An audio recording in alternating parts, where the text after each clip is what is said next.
ములక్కాయలు కట్ చేసి పెట్టుకోవాలి, కొన్ని టమాటాలు వేసుకోవాలి, 1 or 2 పచ్చిమిర్చి వేసుకోవాలి, ఇది కరివేపాకు, పల్లీలు, శనగపప్పు, మినప్పప్పు,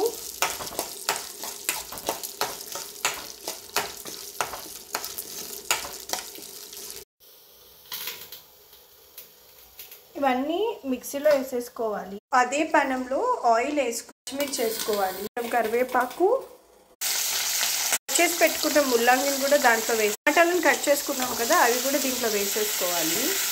ఇట్లా చక్కగా మొత్తం ఫ్రై అయిపోవాలి. కొంచెం ఆయిల్ అయితే వేయాలి, పేస్ట్ ఫ్రై చేసేసుకోవాలి. మిక్స్ చేసుకున్న తర్వాత దీన్ని ఏదైతే మనం బాయిల్ చేసుకున్నామో ముల్లంగి దాన్ని కూడా మిక్సీలో వేసేసుకో, కొంచెం చింతపండు రెబ్బ పోపు పెట్టేసుకుంటే ముల్లంగి పచ్చడి రెడీ అయిపోతుంది.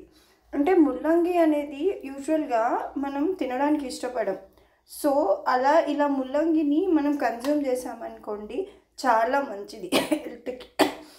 ముల్లంగి యూజెస్ చాలా ఉన్నాయి. ఎస్పెషల్లీ ముల్లంగి యూజెస్ ఏంటంటే షుగర్ పేషెంట్లకు ఇది చాలా మంచిది.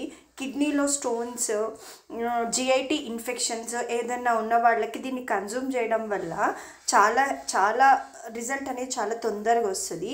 అండ్ ఫ్యాటీ లివర్ ఉన్న వాళ్ళకి ఇది చాలా అంటే చాలా మంచిది. నాట్ ఓన్లీ దట్, స్కిన్ అనేది గ్లో చేయడం కూడా చాలా యూజ్ అవుతూ ఉంటుంది.